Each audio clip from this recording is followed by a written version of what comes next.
लहानपणापासून पातोळ्या म्हटलो की माझं तो आवडीचो आणि ओळखीचो पदार्थ वाफवलेल्या हळदीच्या पानामध्ये गूळ आणि खोबऱ्याचा सारण एक नंबर।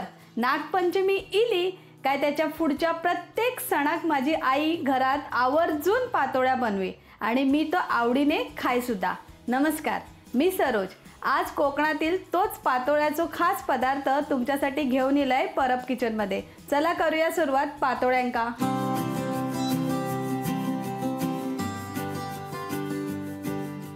पातोळ्यासाठी सगळ्यात पहिला आपणाक पीठ भागवून घ्यायचं असा। त्याच्यासाठी ही मी एक कढई ठेवले। आता या कढईमध्ये हे 1 वाटी पाणी आपणाक गरम करून घ्यायचं असा।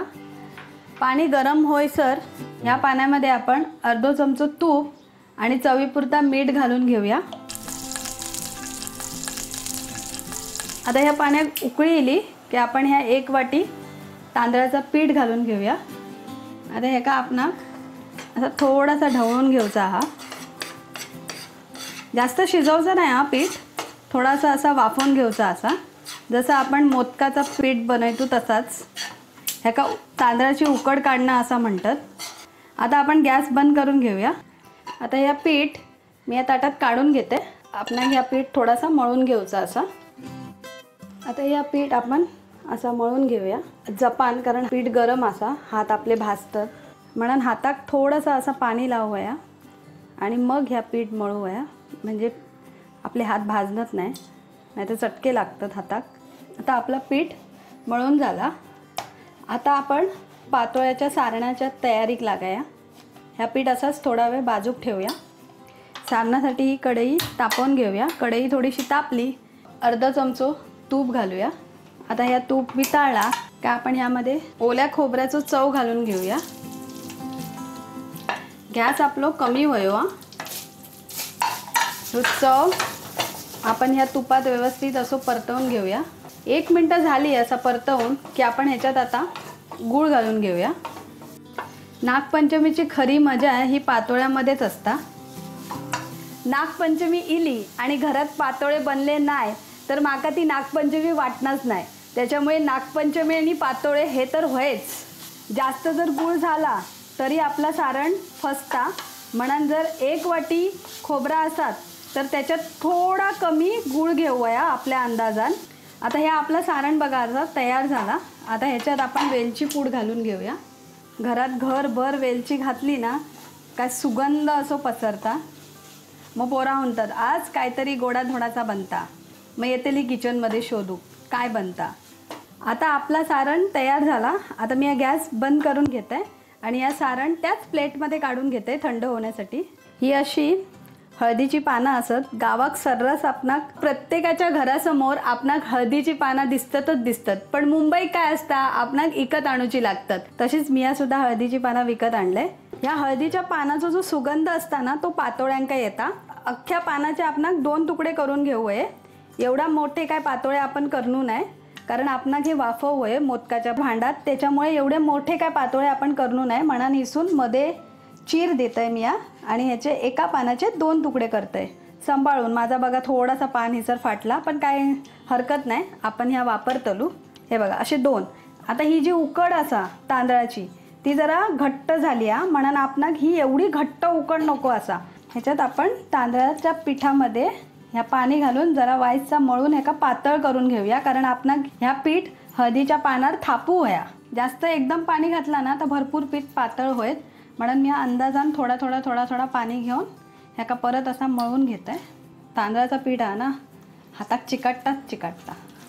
बघा जवळजवळ मी ही अख्खी वाटी घेतलेलं आहे, त्यातलं पाणी माका वाटतं पाव वाटी तरी पाणी मी असा लावून ह्या पिठाक असा नरम करून घेतलंय। आता बघा ह्या पीठ असा नरम झाला। आता ह्या थापूसारख्या तयार झाला। बघा ह्या पीठ असा हातात घेऊया, ह्याचं असं गोळो करूया आणि असा बघूया थापण्यासारख्या असा काय नाही, पण थापताना काय होता जसं मी सांगलंय तांदूळ असा बघा, कळला। आता ही अशी कापलेली 3-4 पानं आपण एकत्र ठेवून घेऊया आणि ह्या पानांका आपण असा बोटान, हे बघा ह्याच पाणी मी वापरते, असा बोटान थोडासा पाणी लावून घेऊया। बोटांका असा पहिल्यांदा पाणी लावूया, मग ह्या पीठ असा उचलूया बघा असा नरम आणि मग ह्या पीठ ह्या पानार असा थापूया। पातळ पातळ थापूया, असं खडे नाही ह्या तुटता मध्ये देठ इले काय. मग परत इसून पीठ घेऊया आणि ह्याका असा असा वरपर्यंत थापून घेऊया. आता ही झाला असा काय आपण असाच 4 पानांका असाच पीठ थापूया. मग ह्या पीठ असा थोडासा असं चिरडूया हातांच्या बोटांनी आणि मग असा व्यवस्थित थापूया. पण ह्या पीठ असा पानाच्या बाहेर जाऊक देऊ सारख्या नव्हे आणि खडेन जर असा जाड रावला तर त्याका बोटांनी असा थापून व्यवस्थित एकसारख्या करून घेऊया. आता या सारणा तर आपणाक असा ह्या मधल्या भागात घालूया. आपण असं 4 पानार आपण घालून घेऊया सारण. आता ही पानं एक एक करून आपण अशी मध्ये असं फोल्ड करून हातान अंदाज घेऊन दाबून घेऊया. सारण बाहेर पडाक देऊ सारख्या नव्हे. अशी ही 4 पानं आपण मध्ये अशी दुमडून हातानं अशी वरून दाब देऊया. आता एक एक करून ही 4 पानं आपण मोदक पात्रात वाफवून घेऊया. एका 15 ते 20 मिनटं वाफवची गरज असते जसे आपण मोदक वाफवत आहे. आता हे पातोळे आपण 15-20 मिनटं वाफवून घेऊया मोदक पात्रामध्ये.